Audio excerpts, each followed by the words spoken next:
So Canada's men's U20 team just defeated Aruba 2-0. And after their win over Martinique 2 days ago, they are nearly en route to the CONCACAF Men's Under 20 Championships. What does it mean? Well, let's talk about it. All right, guys, welcome back to What Does It Mean? It's basically our match reaction, and it's a 2-for-1 special. We're going to talk about both Canada's big win versus Martinique, and then tonight their win over Aruba. A lot of possession, not much to show for it in against Aruba, but still a good showing. And the Baby Rouge are basically just on the precipice of qualifying for the U20 championship round. So let's start off with the two teams they played, Martinique and Aruba. Martinique, their group, to be perfectly honest, Canada's group, which comprised of Nicaragua, Aruba, Martinique, the US Virgin Islands, and Canada, has been a group where a lot of things have been available. A lot of results were there for the taking. I mean, on day one, we saw Aruba get past Nicaragua, and you thought, oh, maybe they're going to do it. And then on day one, you saw Martinique get past the US Virgin Islands convincingly. And then the next day, you saw just results reversed on themselves. Right? Once you got to Group F, which is a good representation of kind of how this group started to break down. I mean, look at the results that we had. Like day one, Martinique getting past the US Virgin Islands, and then Nicaragua getting past Martinique in their match day twos. And then Aruba getting past the US Virgin Islands on day three. And then you saw this US Virgin Islands Nicaragua game was 3-3 at the half.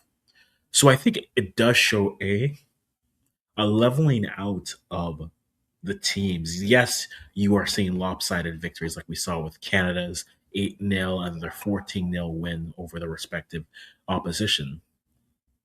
But for Aruba to be able to play Canada well, yes, it was defensively, and it wasn't, they didn't really get goalied in this game, but rather it was more so just Canada couldn't get quality chances past. There were a few offsides. There was a Panenka. We need to retire the Panenka in high leverage situations. Justin Smith, Sholojimo, retire the Panenka in high leverage situations. But I think it does show how the region is improving on this pitch. And you do love to see that. And it's very exciting to see because now no team is really safe at this level, the U20 level. You aren't guaranteed. Yes, there are some walkovers, but every other game, they'll have to earn. You will definitely have to earn. But let's talk about today's game here. 2-0 over Aruba. We're going to jump over here to Tegan's lovely CONCACAF Youth Championship site. I would highly recommend it in terms of details and things that will tell the story of the game. Right? We're seeing ball possession at 66 versus 34, 57 dangerous attacks for Canada versus 32, and 80 attacks overall. I think the big stat for me, as we even take a look at, Canada had multiple, I think it was 9 corner kicks. That's 9, and then other additional set pieces as well. You want them to be a little bit more clinical on that, but they were generating chances, maybe not the highest quality of chances, but they were generating chances regardless. You got to be happy with that. 11 shots on target, 15 shots overall. Love that. You do love to see that. Like we said earlier, 9 corners, 1 yellow. Sergei Kozlovsky came off to serve that yellow. We got the penalty in the first half where Sholojima goes Panenka, and hey, I've said it already, but it bears repeating. Let's retire the Panenka in high leverage situations, shall we? Shall we just do that, please, and thank you? But lots of shots. Then, 89th minute, Graham Roche gets the go-ahead goal for Canada.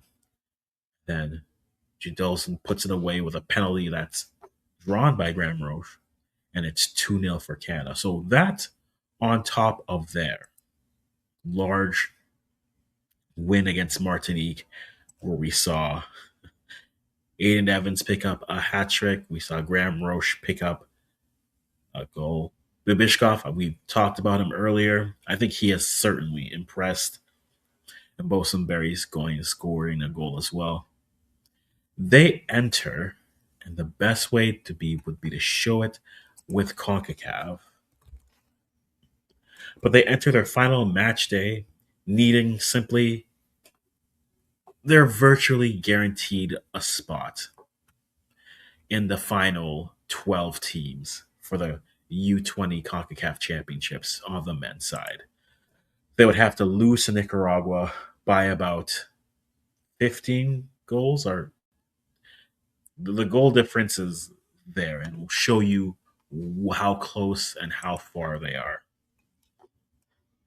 Right, as it stands, the final matchup for Canada will be versus Nicaragua. Nicaragua would have to defeat Canada by at least 10 plus goals. 11 goals seems to be the number we're looking for in order for them to switch spots. So Canada just needs a draw or not to lose by a high number. That seems very likely versus Nicaragua, but you never know. We've seen strange things. So Canada at this point seem to be on their way to the championship round of the U20s. And again, we'll explain that again really quickly. 4 spots available for the World Cup, as well as 1 slot available for the Olympics. The highest ranked team, not named the United States, goes to the Olympics. And so with that, that is what's at stake. And Canada's giving themselves an opportunity to fight for that. And just to give you a run out of other groups, Costa Rica. Today was the match day 3. The second last match days have opened up groups very interestingly.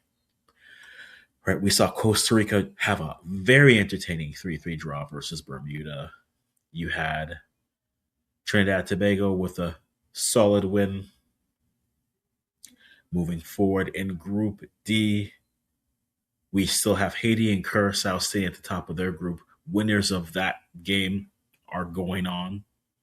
Dominican Republic and Antigua and Barbuda, they are fighting for an opportunity as well. That's the final match day there for them.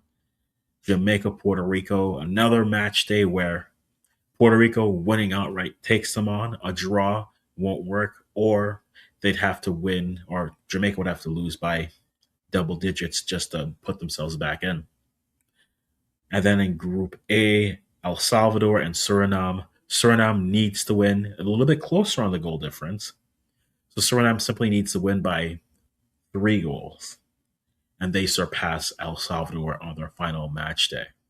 So lots to play for, but for the Canadian men, they seem to be on their way to the championship round of the U20s. Who's impressed you? Who has disappointed? What are you excited for? Let me know in the comments. And as always, I'm going to stop talking right here.